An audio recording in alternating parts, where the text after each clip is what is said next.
कांद्याच्या प्रश्नावरती आंदोलन नाशिक जिल्ह्यामध्ये केलेलं होतं की जो निर्यात शुल्क जे वाढलेलं होतं ते कमी करा ही मागणी घेऊन 2020 साली आम्ही आंदोलनामध्ये उतरलेलो होतो। आंदोलन शांततेच्या मार्गानं झालेलं होतं। कोणत्याही प्रकारचे आर्थिक नुकसान या आंदोलनामध्ये निश्चितपणानं काही झालेली नव्हती।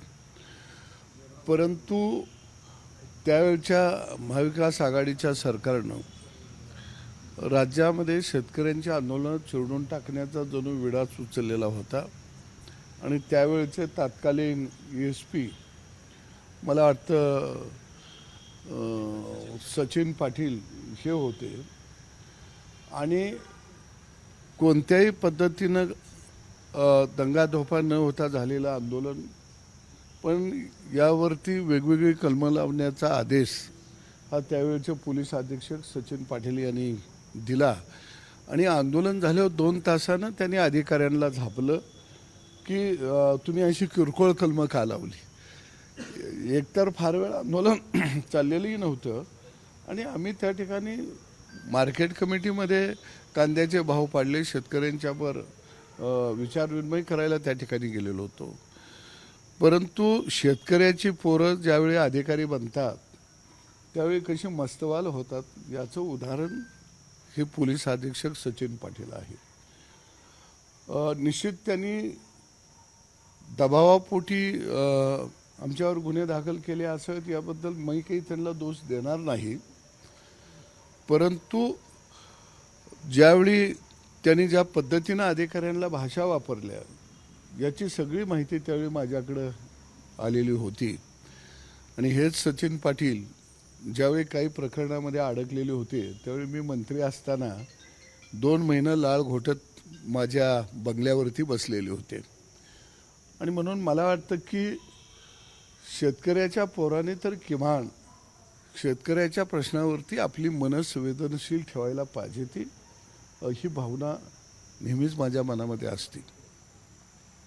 एकूणच आता तुमचं सरकार आहे अशा या सगळ्या एकूण कारवाईच्या प्रसंगी वरिष्ठ पातळीवर किंवा मुख्यमंत्र्यांना आपल्याबाबतचं काही कळवणार आहात का? आता निकाल त्याबाबतचा येतोय काय आहे की आमदार आणि खासदार यांच्यावरती आंदोलनातले जे काही खटले आहेत ते चालवूनच संपवावेत असा निर्देश न्यायालयाचा सुप्रीम कोर्टचा असल्यामुळं ते आंदोलनातले गुन्हे मागं घेण्याच्या प्रक्रिया जरी राबवल्या असल्या तरीसुद्धा त्या न्यायालय प्रक्रियेतूनच जावं लागेल आणि त्याचे निर्णय घ्यावे लागतील आणि म्हणून मला वाटतं की सरकारनं वेगवेगळ्या गुन्ह्यामधल्या कार्यकर्त्यांच्यावरचे जे काही गुन्हे होते वेगवेगळ्या आंदोलनामधले ते गुन्हे मागे घेतलेले। तुम्ही जसं म्हणालात महाविकास आघाडीचं सरकार होतं, राजकीय हेतूने गुन्हे दाखल करण्यात आले असं वाटतं आपल्याला? कारण चळवळी ह्या विस्थापितांच्या असतात आणि त्या प्रस्थापितांच्या विरोधामध्ये असतात। मी गेली 40 वर्ष चळवळीमध्ये काम करत आहे। शरद जोशींच्या विचारानं आम्ही काम करत आहोत। एक गोष्ट तुमच्या लक्षात येईल की माझ्यावरती 263 गुन्हे होते आणि हे सगळे राष्ट्रवादी आणि काँग्रेसच्या सरकारच्या कालखंडातलेच होते। कारण ही सगळी राजकारणातली प्रस्थापित मंडळी आणि हीच शेतकऱ्यांचं खळं लुटत होती आणि म्हणून आम्ही लढत होतो। परंतु काही गुन्हे तर असे होते की आंदोलनात आम्ही एका ठिकाणी असायचं, पण 15-20 ठिकाणी जर आंदोलन झालं तर प्रत्येक आंदोलनाच्या स्थळी आम्ही आहोत असं ग्राह्य धरून 15-20 ठिकाणी ते गुन्हे दाखल केले जायचे की जेणेकरून यांना वेगवेगळ्या न्यायालयामध्ये हे हेलपाटं मारत राहिले पाहिजे ते आणि विस्थापितांचे प्रश्न घेऊन हे कधीच रस्त्यावरती आले नाही पाहिजे ते ही भूमिका प्रस्थापितांची होती आणि म्हणून काँग्रेस राष्ट्रवादीवरचा जो आमचा रोष होता तो आक्रोश जो होता त्याचं कारण त्यांनी चळवळीमध्ये विस्थापितांची बाजू घेणाऱ्या नेत्यांनाही टार्गेट त्या कालखंडामध्ये मोठ्या प्रमाणामध्ये केलेलं होतं आणि म्हणून काही लोक म्हणतात की सदाभाऊ असेल किंवा चळवळीतले कार्यकर्ते असतील हे आग्रस्थळपणानं बोलत असतात काही नेत्यांच्यावरती, पण हे नेते नव्हते, हे शेतकऱ्यांचं खळं लुटणारे लुटारू होते आणि म्हणून आम्ही त्यांच्यावरती आरोप करत होतो। 2 तारखेला अंतिम युक्तिवाद होणार होता आणि आज सुनावणी म्हणजे निकालाची अपेक्षा आहे, काय न्यायदेवतेसमोर आम्ही आमची बाजू मांडलेली आहे. शेवटी राज्य देश हा आदरणीय भारतरत्न डॉक्टर बाबासाहेब आंबेडकर यांच्या संविधानावरती चालतो आणि आमचा कायद्यावरती विश्वास आहे.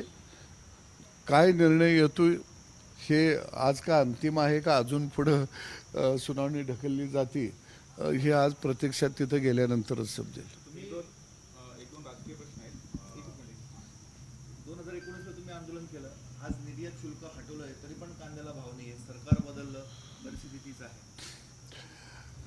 आपल्याला एक गोष्ट मान्य करावी लागेल की देशामध्ये आज जे वातावरण आहे हे जर पाहता मातीपेक्षा जातीला जास्त महत्त्व आलं आणि राजकारणाच्या पटलावरती जातीचे नेते अलीकडच्या काळामध्ये उदयाला यायला लागले.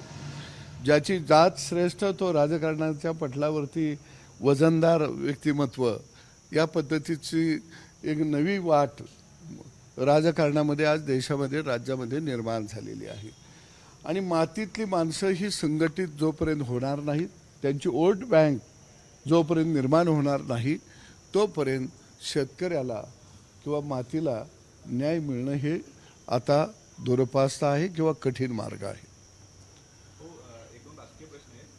अजितदादांना विरोधकांकडनं ऑफर आहे की महाविकास आघाडीमध्ये आले तरच तुम्ही मुख्यमंत्री होऊ शकता. महायुतीमध्ये असेल तर तुम्ही होणार नाही. आपण दादांचं राजकारण गेल्या अनेक वर्षांपासून बघताय आणि विरोधात आणि आता तुम्ही एकत्र आहात.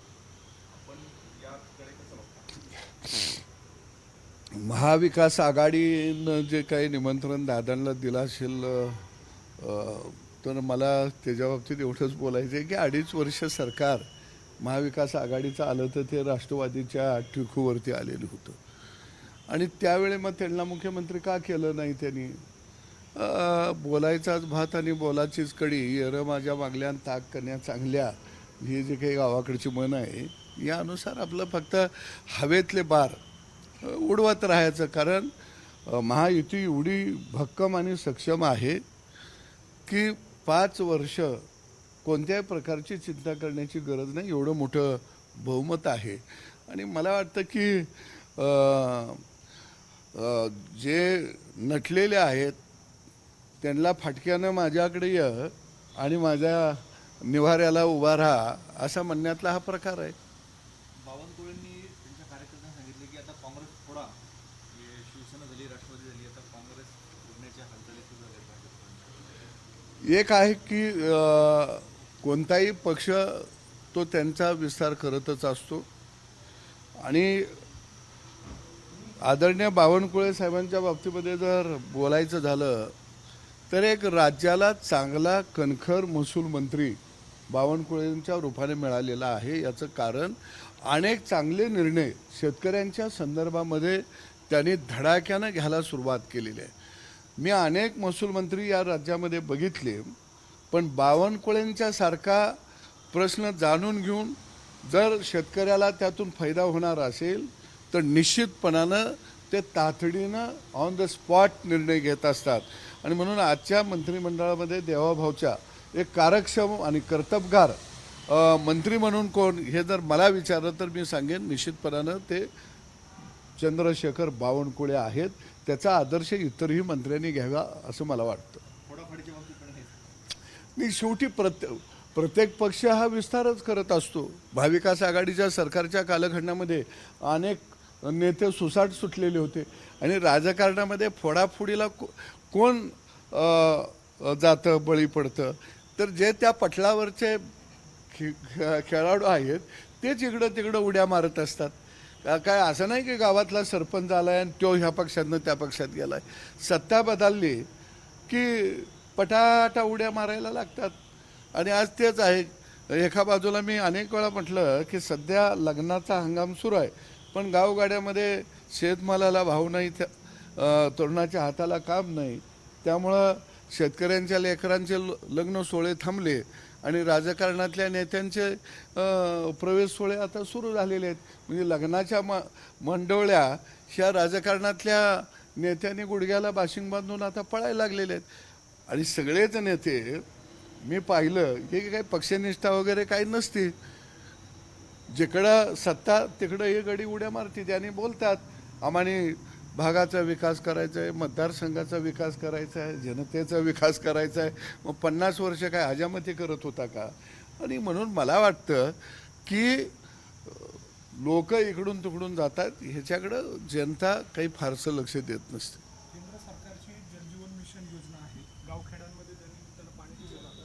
मात्र अनेक ठिकाणी योजना पूर्ण नसताना निधी लाटला गेलेला आहे आणि या सगळ्या काळामध्ये अधिकारी मनमानी पद्धतीने काम करतात अशा स्वरूपाचं एकूण चित्र बघायला मिळतं. देशाचे पंतप्रधान यांनी जलजीवन मिशन ही योजना आणली आणि मोठ्या प्रमाणामध्ये केंद्राचा निधी आला, परंतु अनेक ठिकाणी कामांचा दर्जा निश्चितपणानं घसरलेला आहे. याचं कारण की अधिकाऱ्यांची खरोखर राज्यभर मोठ्या प्रमाणामध्ये अनेक विभागामध्ये मनमानी चाललेली आहे.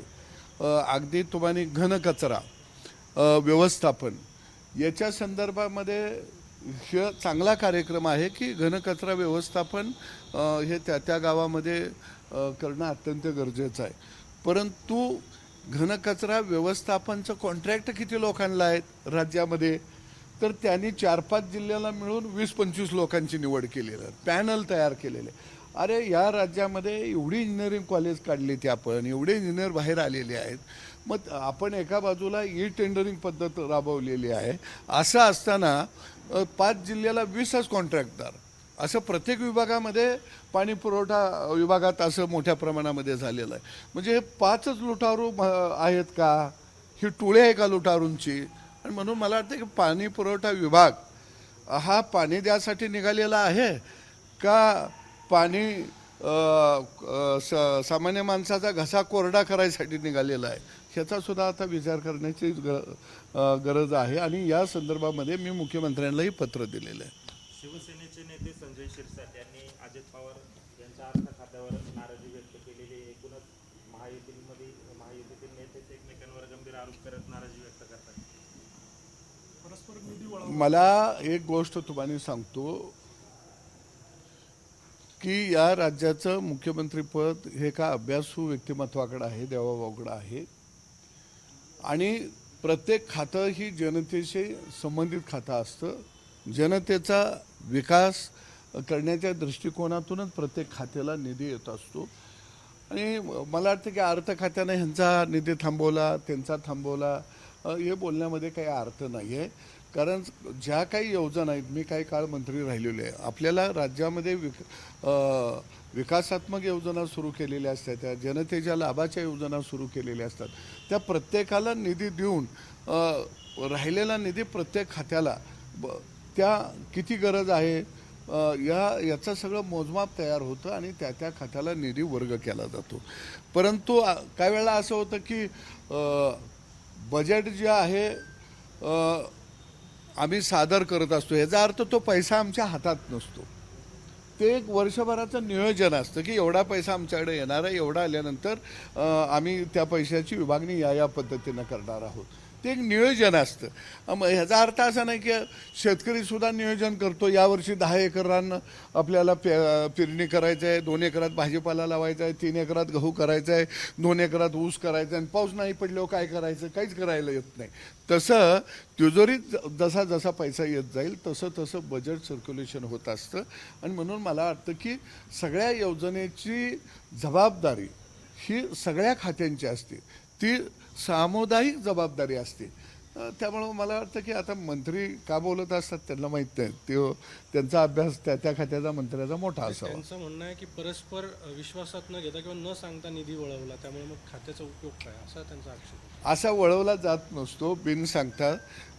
ते काय डबड्यात हात घालून पैसे काढायचे नसतात. शेवटी अर्थ खात्याकडे पैसा आल्यानंतर मुख्यमंत्री अर्थमंत्री बसून त्या कोणत्या खात्याला सध्या निकड आहे, कोणत्या योजनेचा निधी थांबलेला आहे हे बघून त्या ठिकाणी तो निधी दिला जातो. असं काही नाही ते की पाटाचं पाणी आहे वळवायचं, ती तसं वळवायला येत नाही. ज्या लाईननं जातं तिकडंच वळवायला येतं. उगाच जर म्हटलं हिमालयाकडे वळवूया तर ती नाही वर चढत पाणी ती. म्हणून मला वाटतं की ह्या चर्चेला काही फार अर्थ आहे असं मला वाटत नाही. कर्जमाफीची मागणी आता पुन्हा एकदा जोर धरू लागलेली आहे. सरकार येताना आश्वासन दिलं गेलं होतं असं विरोधकांचं म्हणणं आहे. विरोधकांचं कर्जमाफीच्या बाबतीतलं जे काही आता रडगाणं सुरू आहे ते मगरीच्या डोळ्यातल्या असावेत अशा पद्धतीचं आहे. तुमच्या सरकारच्या काळामध्ये तुम्ही म्हटलेला होता की आम्ही शेतकऱ्याचा 7-12 कोरा करू. तुम्ही कोरा तर केला नाही त्यांनी, पण त्यावेळी नियमित कर्ज भरणाऱ्या शेतकऱ्याला 50,000 रुपये देणार होते. जवळजवळ 80% शेतकऱ्यांना नियमित कर्ज भरणाऱ्याला त्यांनी 1 रुपयासुद्धा दिला नाही. कर्जमाफी शेतकऱ्यांना झाली पाहिजे का? 100% झाली पाहिजे. याचं कारण आहे की शेतकऱ्यावरचं कर्ज हे खऱ्या अर्थानं सरकार जी म्हणून काय आली त्यांच्या धोरणाचा हा परिपाक आहे आणि ते पाप सरकारांचा आहे, शेतकऱ्याचं नाही. परंतु कर्जमाफी करत असताना शेतकऱ्यांच्यावरची बंधनं जर तुम्ही तशीच ठेवणार असाल तर वारंवार तुम्ही कर्जमाफी करूनसुद्धा परत शेतकरी कर्जबाजारीच होणार. आणि शेतकरी जर कर्जबाजारी व्हायचा नसेल तर आयात निर्यातीचं धोरण हे किमान 5 वर्षाचं असलं पाहिजे आणि शेतीमध्ये पायाभूत सुविधा मोठ्या प्रमाणामध्ये निर्माण कराव्या लागतील. शेती विरोधी जे कायदे आहेत त्याच्यातला पहिला कायदा आहे सेलिंग ॲक्ट कायदा, हा रद्द करावा लागेल. अत्यावश्यक वस्तू कायदा रद्द करावा लागेल. आणि हे कायदे नरेंद्र मोदींनी गेल्यावेळी 3 कृषी कायद्याच्या अंतर्गत रद्द करण्याचा निर्णय घेतला. त्यावेळी मात्र जसं मांजर आडवं जावावं तसं काँग्रेसवाले, राष्ट्रवादीवाले, डावे हे सगळे आडवे गेले आणि ते कायदे सरकारला मागं घ्यावं लागले. म्हणजे ज्यांनी शेतकऱ्यांना परतंत्रात ठेवण्याचा उद्योग केला ते आज शेतकऱ्याच्या बाजूनं गळा काढत आहेत. हे गळा काढणारे शेतकऱ्यांचे गळा कापू आहेत. एबीपी माझा, उघडा डोळे बघा नीट.